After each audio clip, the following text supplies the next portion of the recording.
Bienvenue sur le plateau télé du salon Business Industrie Dijon. Sur ce plateau où nous avons pour cette dernière séquence du salon un moment un petit peu particulier qui est en réalité une cérémonie, la cérémonie de remise des trophées du salon. Cela fait 3 ans sur ce salon qui existe depuis 5 ans. Cela fait 3 ans que traditionnellement à la fin du salon, eh bien, on décerne un trophée à un certain nombre d'exposants qui se sont illustrés par des projets, des solutions ou par leur stand. Et pour en savoir un petit peu plus, eh bien, j'invite Pierre Godefroy à me rejoindre. Pierre qui est le directeur de la communication de Promo Salon, l'organisateur de cet événement. Alors ces trophées, en quoi consistent-ils, Pierre ? Alors les trophées, c'est tout un symbole. C'est les élèves de l'école de production qui les ont fabriqués pendant l'année scolaire. Et ils vont servir à récompenser nos exposants qui s'engagent donc dans différentes catégories et qui ont des projets innovants et qui font qu'on a un beau salon et qui apporte des solutions innovantes à nos visiteurs. Salon en plein développement, on l'a dit, on était cette année à peu près 200 exposants. C'est ça, donc par rapport à la première édition il y a 5 ans, c'est vrai que ça fait 5 ans, donc 5 ans on peut faire un premier bilan et on a plus que doublé le nombre d'exposants. C'est pareil, le nombre de visiteurs était en forte hausse cette année, donc c'est vraiment très encourageant. Quelque chose aussi qu'on a beaucoup entendu dans les allées cette année, beaucoup de jeunes présents. On sait que le recrutement, c'est un enjeu majeur pour tous les industriels. Et ils ont pu ouvrir leurs ateliers, rencontrer les jeunes, échanger, présenter leur beau métier, plein de sens. Et voilà, donc ça, c'est une vraie réussite cette année. Ouais, séduire et convaincre ceux qui demain travailleront dans l'industrie. C'est ça. Merci Pierre. On va, pour commencer cette cérémonie, accueillir les créateurs de ces trophées, s'ils veulent bien me rejoindre. Alors Rémi Hett, qui est le directeur de l'école de production industrielle de Dijon, et puis Lucas et Antoine, venez s'il vous plaît tous les 3 ici. Voilà, on a nos 2 élèves et puis on a Rémi qui nous rejoint. Vous êtes tous les 2 élèves en bac professionnel technicien de réalisation de pièces mécaniques. Prenez le micro qui se trouve juste là. Allez, Antoine, pour commencer, ce trophée, racontez-nous l'histoire. C'est vous qui avez tout fait. Oui, c'est ça. Vous, toute l'équipe. Oui, c'est ça. Donc au début, on a commencé par la réalisation en 3D, donc sur un logiciel. Donc le nom du logiciel, ouais. Et après, donc on a fait la partie programmation, donc tout ce qui est sur la machine. Donc vous avez dessiné les trophées, vous avez conçu la manière de les fabriquer, et ensuite. Donc ensuite, une fois la programmation faite, on l'a transféré sur la machine, donc qui est un centre d'usinage 4 axes avec diviseur, et on a créé cette pièce qui est la chouette en aluminium. Une chouette en aluminium, 6 exemplaires plus qu'on a 6 trophées à remettre. C'est le genre de mission, de prestation que vous trouvez intéressante, épanouissante. Qu'est-ce qui vous a motivé dans ce travail ? Déjà, c'est la complexité, parce que faire une chouette en usinage, c'est quand même assez compliqué.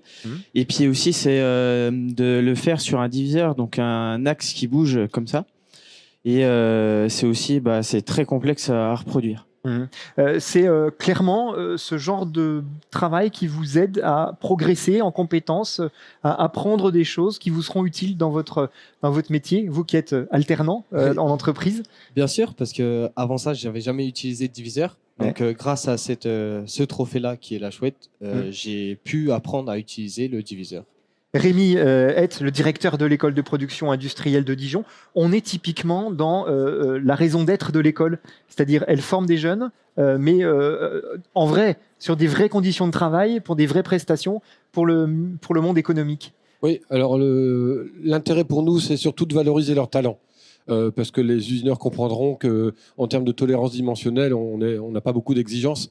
Mais effectivement, ils ont pu d'abord créer, passer du logiciel SAO SolidWorks, comme l'a dit Antoine, à la programmation. C'est l'une de leurs premières programmations sur une pièce complexe pour eux. Ils ont expliqué aussi qu'ils avaient utilisé des outils qu'on n'a pas l'habitude d'utiliser. Et surtout, je suis attaché à ça, c'est que c'est des bons petits gars. Et c'est bien qu'ils puissent être valorisés grâce à vous. Et puis qu'ils puissent aussi se faire connaître auprès des professionnels et peut-être de leurs futurs employeurs par ce biais-là. Merci beaucoup à tous les 3. École de production industrielle de Dijon, qui est une des écoles, un des lieux de formation de l'UIMM, l'UMM, dont on peut rappeler qu'il est un partenaire majeur et historique. Notre partenaire privilégié qui nous accompagne depuis la première édition et avec lequel on travaille très étroitement à l'organisation du Business Industrie. Oui. École de production industrielle de Dijon, c'est un CAP et un bac pro pour l'instant, bientôt un deuxième CAP en électricité. Et donc, on l'a bien compris, à la fois une école et puis un lieu de production auquel les entreprises peuvent avoir recours. Donc, pour les industriels présents ici, n'hésitez pas. Merci beaucoup à tous les trois. Je vous invite à rejoindre les gradins. Le temps pour moi de vous présenter celles, au pluriel, qui vont remettre ces trophées.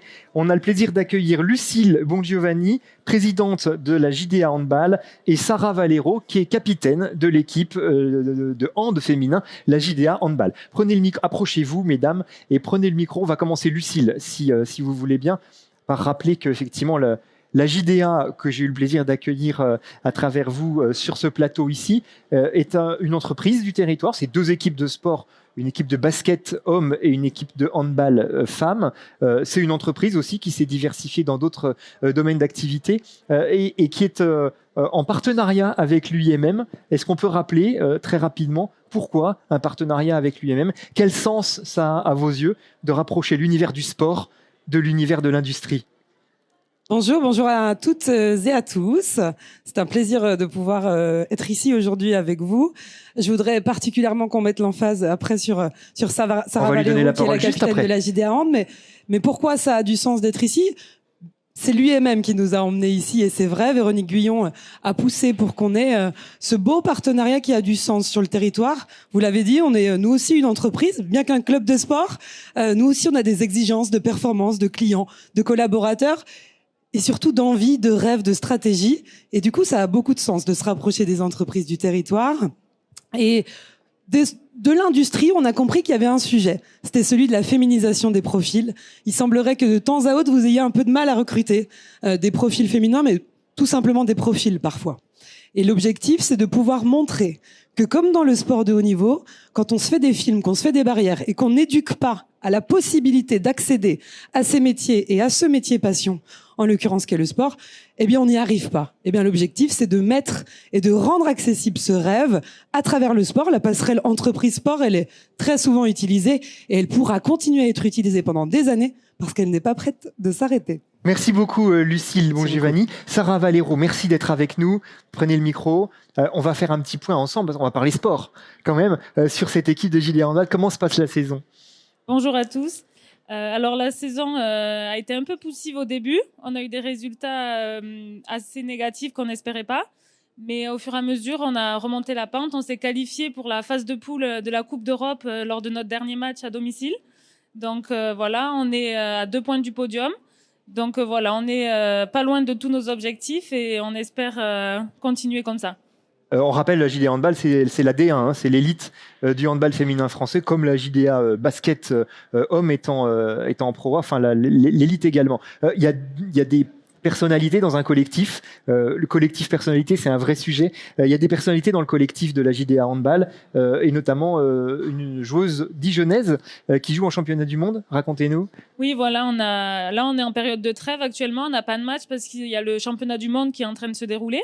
Et on a donc 2 joueuses qui nous représentent au championnat du monde. Donc une avec l'équipe du Sénégal, Nyoncia Nyombla, et on a une Côte d'Orienne pure souche, Nina Dury, qui représente pour la première fois la France à 21 ans. Donc voilà, c'est vraiment une grosse fierté pour nous de pouvoir l'avoir dans ce championnat du monde. Merci beaucoup, bravo à la JDA Handball, à qui on souhaite bonne continuation sur cette saison en D1. Vous restez avec nous parce que c'est vous qui allez personnellement remettre les trophées aux entreprises donc, qui vont les recevoir dans quelques instants et dont on va révéler le nom, Pierre, catégorie par catégorie. Alors c'est parti, la première catégorie, le premier trophée qu'on remet, c'est dans la catégorie robotique production. Exactement, et j'appelle la société Anaïs, alors qui nous a ramené un très beau Kobo sur le salon et qui est une société qui ne cesse d'innover, notamment dans le domaine de la soudure. Voilà, Sarah vous remet le trophée.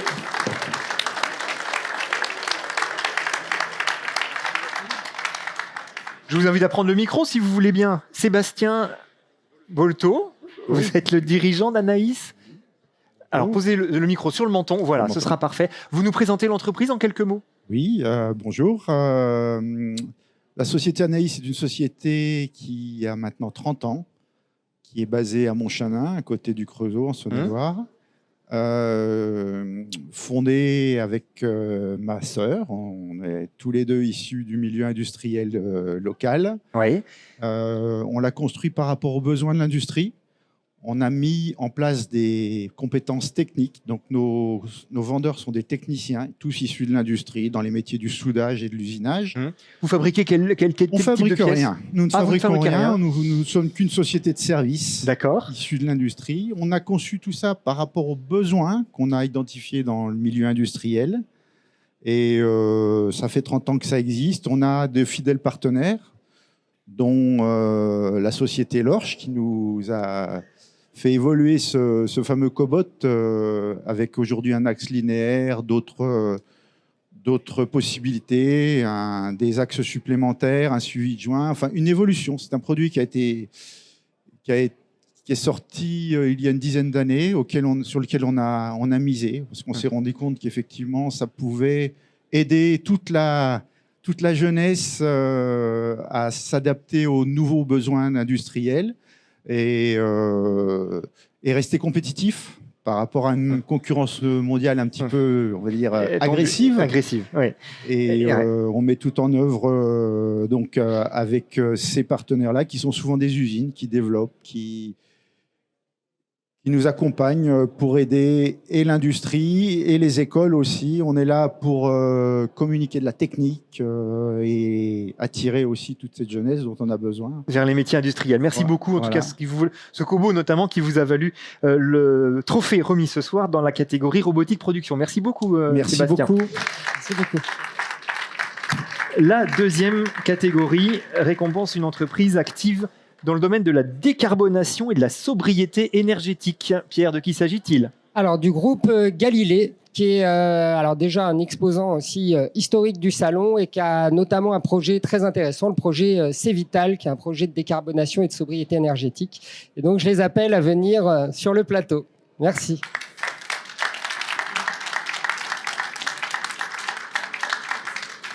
Alexandre, prenez le micro, je vous en prie. Alexandre Arnaud, vous représentez donc le groupe Galilée. Quelques mots de présentation de ce groupe qui regroupe plusieurs PME industrielles. Tout à fait. Bonjour. Donc, le groupe Galilée est un groupe qui rayonne sur le territoire français. Donc, il est composé de 37 PME qui rayonnent sur différents secteurs d'activité. Donc, on passe de la manutention au nucléaire, la défense et à la décarbonation. Sur ce pôle-là, on a des sociétés particulièrement spécifiques sur la décarbonation, notamment la société AIT Estin, qui travaille et qui conçoit, fabrique des chaudières industrielles et des échangeurs thermiques. Et aujourd'hui, la volonté de Galilée, c'est vraiment d'innover sur la partie industrie et le secteur français. Et par rapport à ça, je tiens à remercier également notre président Éric Michou, qui œuvre énormément pour l'industrie et qui participe sur tous ces challenges-là pour le territoire français. Un mot sur ce projet de décarbonation qu'évoquait Pierre il y a un instant et qui vous vaut ce trophée ce soir. Ce projet, il a pour but en fait de valoriser la décarbonation et donc valoriser l'énergie dans un souci aujourd'hui qui est présent pour le territoire, mais également pour le futur, pour nos bien-être et pour nos propres enfants. Donc le groupe Galilée et particulièrement la société AIT Estin et BFF sont centrés sur ce projet-là. Merci infiniment et bravo. Merci beaucoup. Alexandre Arnaud pour le groupe Merci. Galilée. Troisième catégorie, c'est la co-traitance et le partenariat inter-entreprise. Alors, je vais appeler le groupe 1000 Solutions. Alors, c'est un groupe constitué de différentes activités industrielles et différentes sociétés qui sont particulièrement complémentaires et qui travaillent ensemble pour répondre à différents marchés. Jérôme va pouvoir nous en parler. Après avoir reçu le trophée des mains de Sarah Valero.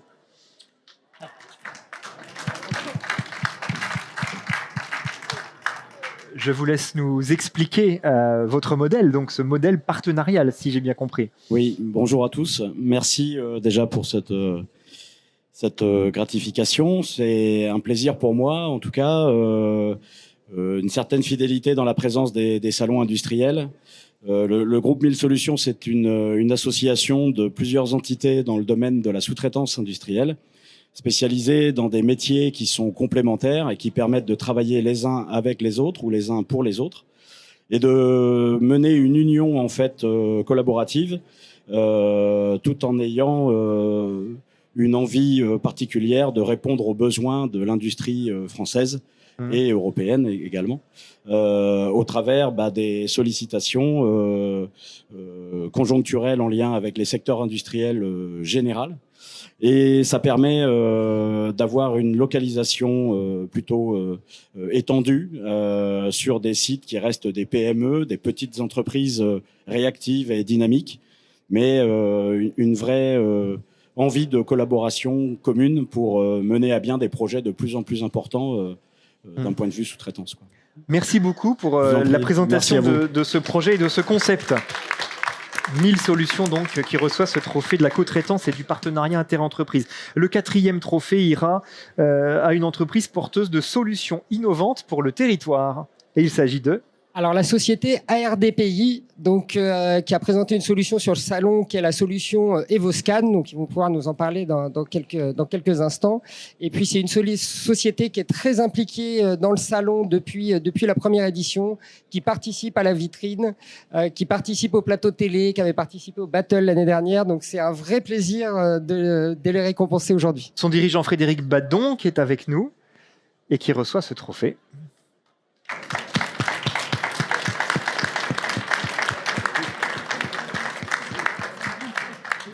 Frédéric, quelques mots sur ARDPI. Vous nous rappelez d'abord la raison d'être de l'entreprise? Oui, donc ARDPI est une société, c'est un groupe désormais. Donc on fabrique nous des machines de mesure et de contrôle, on va dire, et des produits de type instruments de mesure sur cahier des charges. Voilà. Et donc on apporte des solutions à travers un bureau d'études techniques qui est composé à la fois des bureaux d'études logiciels, automatisme et mécatronique. Entreprise de Dijon qui porte donc ce projet que vous évoquiez, Pierre. Vous nous en dites un petit peu plus? Oui, alors peut-être que je peux laisser la parole à Maxime, qui est techniquement un peu plus expert que moi, qui va vous dire un petit peu ce que fait Evoscan. Alors Maxime l'expert, Evoscan, dites-nous tout. Oui, donc en fait il s'agit d'une solution en fait de métrologie. C'est un scanner 3D modulable qui permet de répondre à des problématiques difficilement solvables avec des scanners du commerce. Il s'agit en fait d'un système composé d'une caméra, d'un laser et complètement configurable pour pouvoir solutionner des problématiques d'encombrement, de précision, de masse, totalement modulable et adaptable directement sur des robots, sur des lignes de fabrication ou directement sur des équipements de mesure. Projet imaginé à la demande de clients qui ne parvenaient pas à trouver solution à leurs besoins en image. Voilà, aujourd'hui, on a pu répondre à pas mal de cas d'application dans différents domaines de l'industrie. Donc, ça peut être aussi bien dans l'énergie, dans l'automobile, dans l'aéronautique, où on trouve souvent des problématiques de contrôle qui sont difficilement solvables, on va dire, avec des solutions du commerce. Eh bien, parfait. Bravo à RDPI, donc cette entreprise qui, ce soir, hérite du trophée des solutions innovantes pour le territoire. Quel était le plus beau stand de cette 5e édition du Salon Business Industrie Dijon? Alors, pour le plus beau stand... c'est difficile, ça. Hein, oui, c'est très difficile. Ouais. Mais il y a un critère qui a retenu notre attention particulièrement cette année. Alors, de l'avis général, le salon est de plus en plus beau. Il y a de plus en plus de signalétique. Les stands sont de plus en plus agréables à voir. Mais ce que viennent chercher nos exposants et nos visiteurs, c'est voir des équipements, voir des robots, voir des machines en fonctionnement, pouvoir les toucher.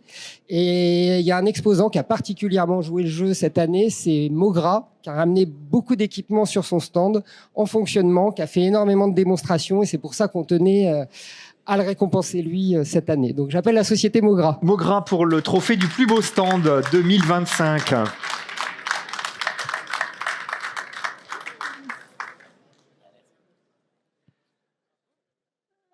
Bravo.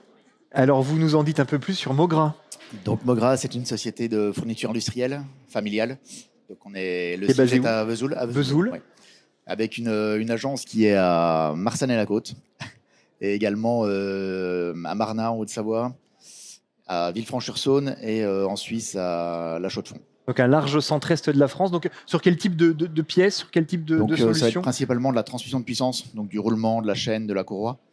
Et ensuite, on a développé tout un tas d'activités dédiées à l'industrie, donc comme l'abrasif, le polissage, la lubrification, l'outillage, le soudage. Et voilà, on essaie d'avoir une offre assez large pour nos partenaires industriels. Bon, alors pour Business Industrie, vous avez donc conçu un beau stand.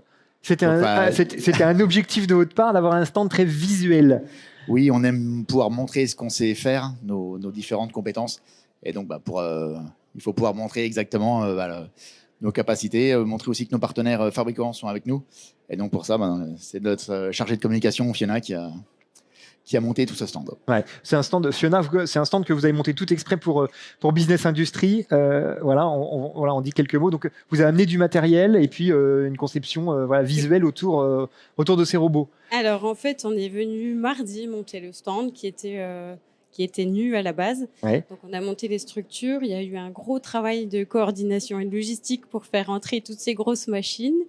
Et puis voilà. Voilà. Eh ben écoutez, bravo à tous les. Oui, il est où le stand là-bas? Il reste encore une heure. À l'entrée, il est inratable. Il reste encore une heure. 06, allez nous voir. Voilà. À l'entrée du salon, donc on ira le voir. Hein. Merci beaucoup à tous les deux et bravo. Le dernier trophée que nous allons remettre ce soir, c'est le coup de cœur du jury du salon. Oui, tout à fait. Ce salon, donc c'est la 5e édition. On sent que le salon a progressé. On a de très bons retours des exposants, très bons retours des visiteurs, et tout ça, on n'aurait pas pu réussir à le faire sans nos partenaires. Et ce qu'il y a de particulièrement remarquable et notable sur ce territoire, nous on organise des salons un peu partout en France. Et ce qu'on remarque en Bourgogne-Franche-Comté, c'est que les partenaires, mais même les entreprises industrielles entre elles, sont très collaboratives. Il y a un vrai esprit collectif qui va justement avec l'esprit du sport. Et dans ce cadre-là, on tenait à remercier Robotics Valley parce qu'il nous accompagne depuis le début. Olivier, qui est ici présent, malgré qu'il soit amputé, quasiment amputé. Il est quand même venu, c'est dire son investissement. Il a un pied bionique. Et il nous a fait un beau showroom pour les plateaux télé. Il nous trouve des intervenants. Il nous met tout son réseau à disposition et il fait quasiment partie de l'équipe Promo Salon maintenant. Et donc c'était très important il le mérite bien. Donc il mérite son trophée, Olivier. Bravo.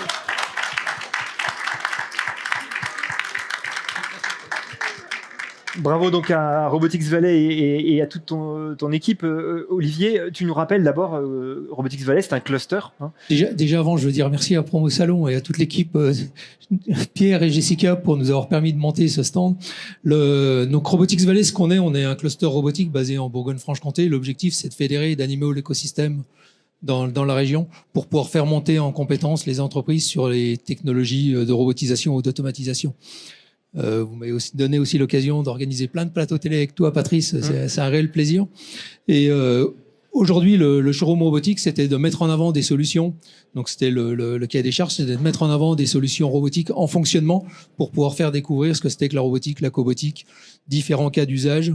Ça va de l'assemblage de petites pièces à du meulage téléopéré, à des solutions de jumeaux numériques sur de la cobotique. Et on avait des bouteilles de vin qui étaient manipulées toute la journée. Elles étaient vides. Et on sait pourquoi elles étaient vides d'ailleurs. C'est pour éviter qu'elles tombent. Oui, voilà. On a parlé de robotique, on a beaucoup parlé d'IA aussi sur ce plateau cette année. C'est un vrai sujet aujourd'hui sur lequel on adresse des messages aux entreprises industrielles. Ouais, l'IA dans la robotique, c'est une vraie tendance de fond. Demain, on pourra pas faire sans l'IA dans plein de domaines, mais la robotique en particulier sur tout ce qui est programmation, tout ce qui est optimisation des flux et de l'optimisation des cellules robotisées, ou même des lignes robotisées. Donc, on sera obligé de passer par l'IA. Merci beaucoup. Pardon. Une autre chose, je tenais aussi à remercier tous les adhérents qui ont mis à disposition des cellules. On avait une dizaine de cellules et il y avait 7 adhérents qui étaient présents. Donc je tiens à les remercier aussi d'avoir mis à disposition ces cellules parce que c'est du travail en amont. Faut mettre le matériel à disposition. Donc c'est un vrai challenge et je suis content de l'avoir relevé et puis d'avoir réussi. Merci beaucoup Olivier. Merci. Bravo à toute l'équipe. Voilà, ainsi se termine ce salon. On a encore 1 heure, je crois, avant la fermeture des portes. Oui, il reste 1 heure. Et pour conclure, oui, un grand merci à nos exposants, un grand merci aux visiteurs, un grand merci à nos partenaires qui nous accompagnent depuis le début. Un grand merci à toi, Patrice, parce que ça fait plusieurs années que tu animes le plateau télé et tous les intervenants nous disent que tu es particulièrement performant et tu sais les mettre en avant. Donc, et un grand merci aux l'équipe technique. On tenait à te remercier. Ouais. Merci beaucoup à la JDA, c'était vraiment super de vous avoir. C'est vrai que le sport et l'industrie, il y a vraiment des ponts entre les deux. Alors l'esprit collectif, comme je parlais tout à l'heure, le souci de la performance aussi. Enfin voilà, ça avait vraiment du sens de vous avoir toutes les deux aujourd'hui pour cette remise des trophées. Et je vous dis à l'année prochaine. L'édition 2026, ce sera les 2 et 3 décembre 2026. Donc, et je compte sur vous tous. Merci.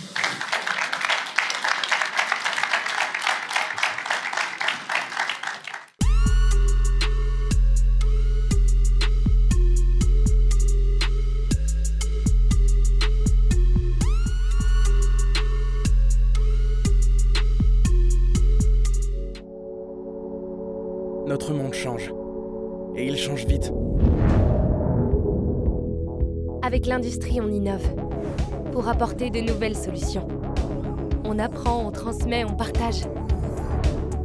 On permet à chacun de trouver sa place. Et on gravit les échelons.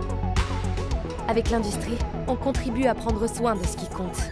Des femmes, des hommes et de notre planète. Grâce aux 3 millions de salariés engagés dans nos 90 000 entreprises, on transforme le quotidien. Viens, on accélère avec l'industrie.